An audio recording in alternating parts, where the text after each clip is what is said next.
Fonds de promotion de l'industrie. Votre partenaire privilégié pour la réussite de vos projets. C'est pour assurer un suivi plus que permanent dans le but de pallier rapidement aux difficultés et aux défis rencontrés dans l'exécution des projets financés par le Fonds de promotion de l'industrie, FPI, relatif au programme présidentiel accéléré de lutte contre la pauvreté et la réduction des inégalités dans l'espace Grand Kasaï que s'inscrit cette nouvelle descente sur le terrain à Mbuji-Mayi dans le Kasaï oriental de cette mission conjointe Primature, Fonds de promotion de l'industrie. Le chef du gouvernement reste très engagé dans la réussite de ces projets structurants pilotés par le FPI dans le Kasaï oriental, d'où la descente sur le terrain de cette délégation de la primature conduite par le conseiller principal du Premier ministre en charge de l'électricité et eau, Didier Kioni, une équipe du directeur général de Samkrit, Shérif Nazmi, et des experts du FPI, dont François Mpouila Mukendi, le team leader de ce projet, accompagne la délégation dans cette mission, dont l'objectif principal est de s'assurer de l'effectivité des travaux de la route Mbuji-Mayi-Kananga, longue de 188 km, et d'autres projets du programme présidentiel financé par le FPI. Il s'agit donc d'une mission de haute facture pour la province du Kasaï oriental, de quoi réjouir l'autorité provinciale Patrick Mathias Kabeya. Je suis ici à la tête d'une mission de la primature qui a été diligentée pour faire l'évaluation des projets du FPI dans la région Grand Kasaï. L'objet de nos échanges a été basé principalement sur le projet de la route Mbuji-Mayi-Kananga qui, comme vous le savez, ce projet émane de la volonté du chef de l'État, son Excellence Félix Antoine Tshisekedi Tshilombo. Nous avons eu des échanges très fructueux avec le gouverneur de la province qui s'est montré très réceptif et attentif et nous a donné l'assurance que ce projet a le soutien de l'autorité provinciale pour son achèvement.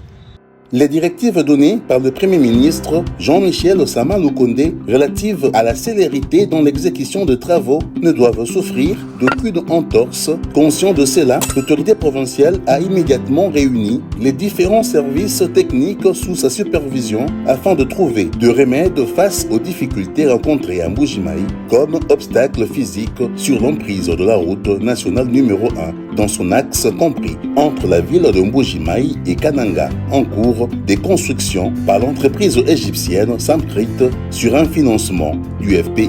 Après des échanges et débats enrichissants en rapport avec cette problématique qui devient comme un des goulots d'étranglement face à l'évolution rapide du projet, le gouverneur Patrick Kabeya a de nouveau demandé à toutes les parties d'effectuer une descente sur le terrain afin d'actualiser la question sur la demande des autorisations, des démolitions, d'enlèvement et des déplacements des obstacles physiques tout au long de la route Mbuji-Mayi-Kananga, en l'occurrence sur les 4 premiers kilomètres.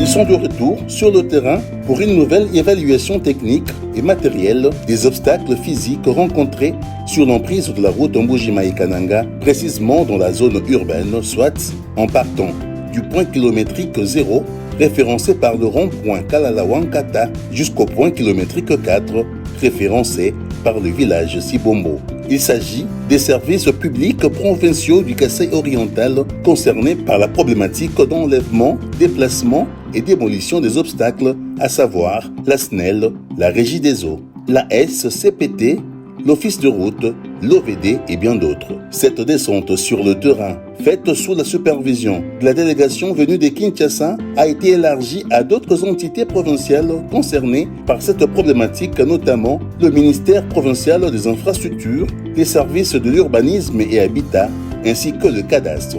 L'entreprise égyptienne Samcrit, qui exécute les travaux sous le contrôle et la surveillance de Grant International Group, était aussi de la partie.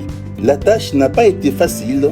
Des points de convergence ont pu être trouvés, notamment sur la problématique du non-enlèvement des obstacles, spécifiquement le déplacement du réseau de distribution d'eau, quelques poteaux électriques ciblés, les câbles de la fibre optique, ainsi que quelques cas de démolition des bâtiments construits sur l'emprise de la route. Autre problème soulevé, notamment la gestion des eaux de pluie et des dettes d'érosion. Des assurances ont pu être données par la partie exécutante sur la prise en compte de tous ces aspects par le projet. Une autre information qui a été portée à la connaissance de la délégation est en rapport avec les cas de démolition. Il s'avère que des notifications ont été adressées aux personnes concernées par cette opération et que dans de tout prochains jours, la mairie de la ville de Mbuji-Mayi va procéder à ces opérations. Il s'observe clairement que l'émissaire du Premier ministre va regagner Kinshasa, rassuré quant au règlement des divergences sur la gestion des obstacles physiques sur cet axe de la RN1.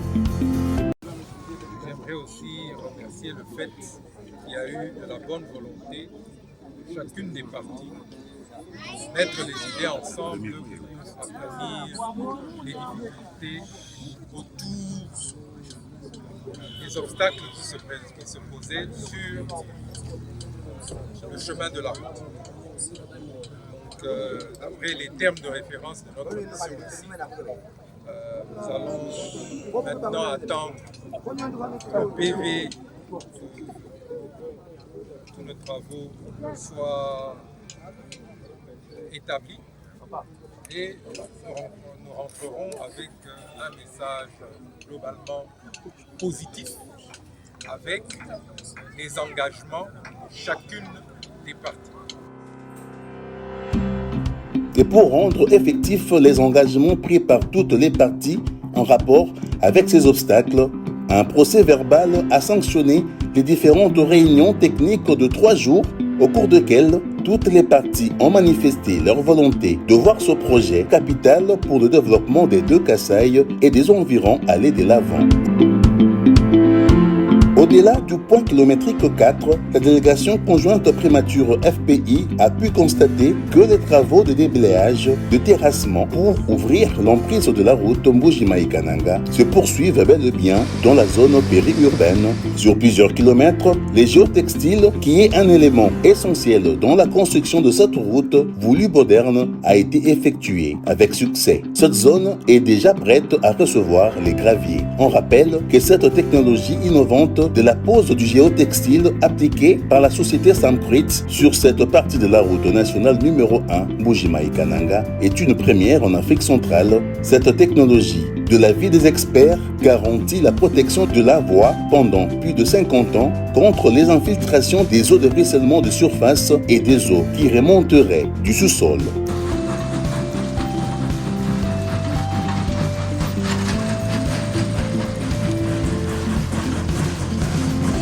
Dans l'entretemps, sur un autre axe, soit à hauteur du point kilométrique 20, où se situe la zone de carrière des Bakwambouyi, la société Samcrit a déjà dégagé la route d'accès et installé les concasseurs mobiles qui est opérationnel. Sur place, la délégation a pu constater qu'un stock de blocs de grès est déjà disponible pour être transformé en gravier à redimensionner selon les besoins sur le chantier. La capacité opérationnelle de ces concasseurs mobiles rassure davantage l'émissaire du Premier ministre quant à la qualité des matériaux utilisés. Notre présence ici est un gage de cet engagement du gouvernement à voir ce projet continuer et le voir arriver à terme dans les plus brefs délais. Ce qu'il faut que l'on puisse se rendre compte, c'est qu'un chantier d'une route de cette envergure comporte en son sein plusieurs mini-projets. Et l'un de ces mini-projets, c'est de pouvoir assurer l'approvisionnement du chantier de la route.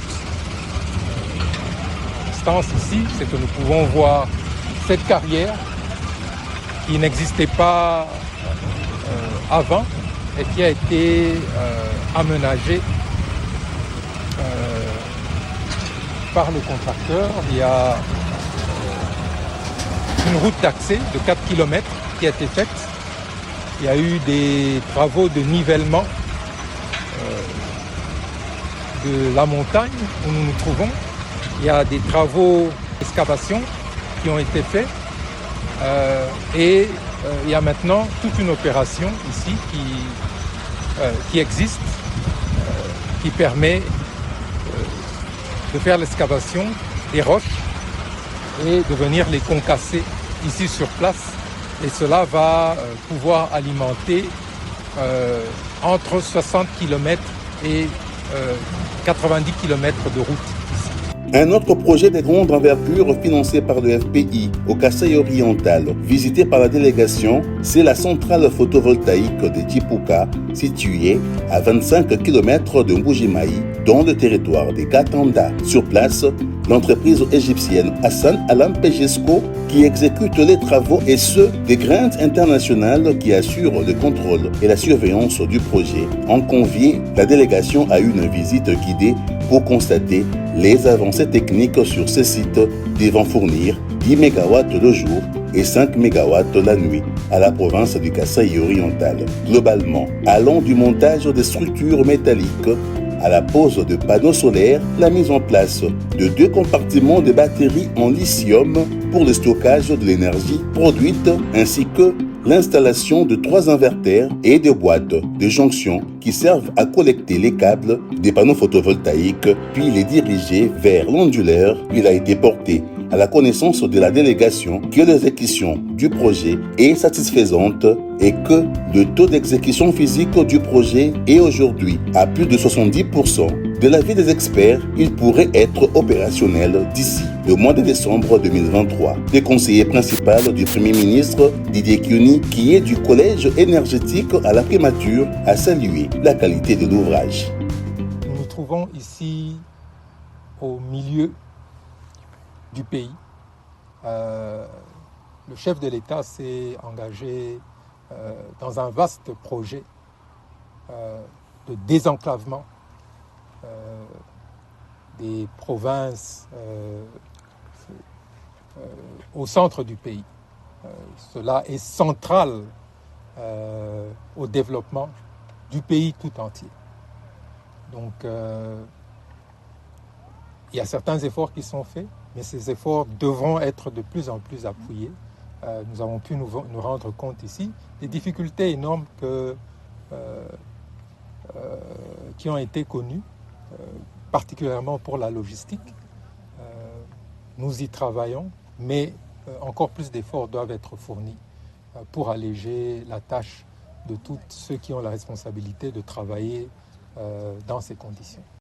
Du côté du Fonds de promotion de l'industrie, François Pouila Mukendi, le team leader de ce projet, se veut rassurant quant à l'aboutissement heureux du projet. Nous devrions ici dire merci à son Excellence, Monsieur le Président de la République, qui a essayé de voir avec la SNCC.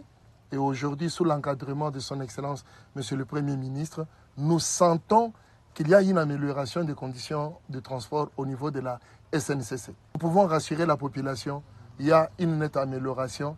Et nous sommes sur le site, vous n'avez qu'à voir la couverture des panneaux déjà réalisés.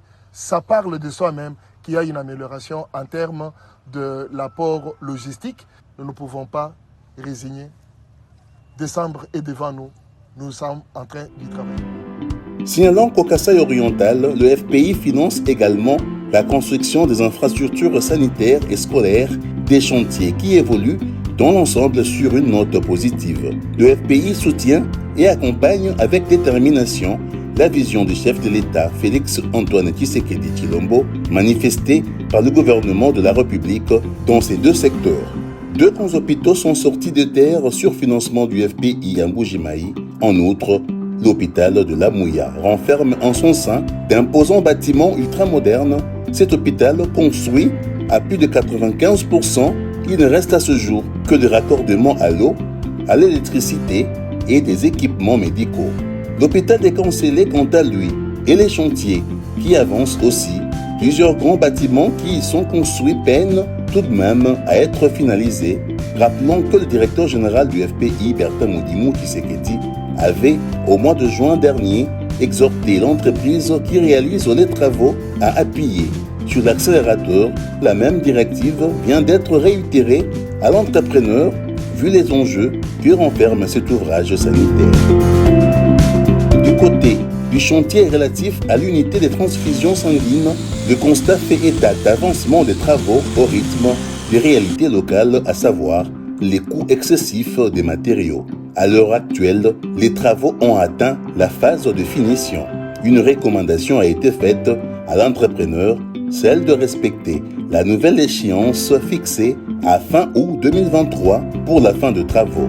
En ce qui concerne les infrastructures scolaires, la délégation a réalisé qu'à l'Institut du 4 janvier, les travaux sont exécutés à plus de 95%. Cet institut renferme en son sein 4 établissements scolaires dotés des bâtiments modernes, bien que la remise officielle n'a pas encore été faite.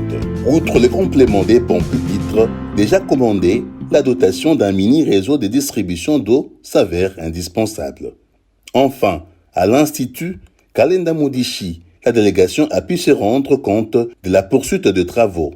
Selon les avis techniques des ingénieurs, l'ouvrage pourrait être occupé dès le mois de septembre prochain. L'agence d'exécution locale accentue la pression sur l'entreprise qui réalise les travaux, signalée du reste au-delà de 70% de réalisation physique. Somme toute, l'émissaire du Premier ministre Didier Kioni félicite le FPI quant à ses efforts inlassables dans le développement du pays.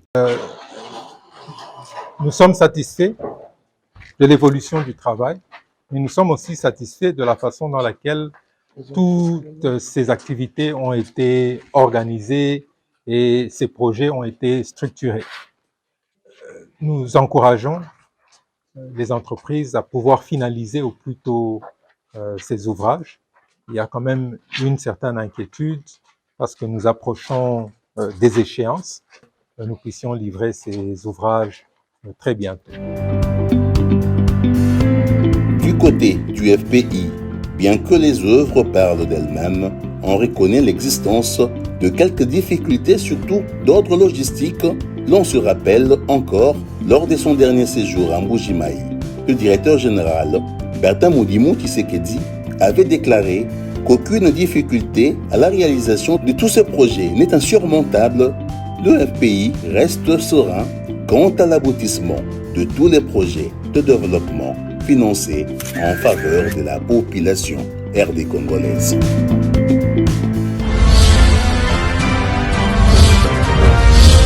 Faites des promotions de l'industrie. Votre partenaire privilégié pour la réussite de vos projets.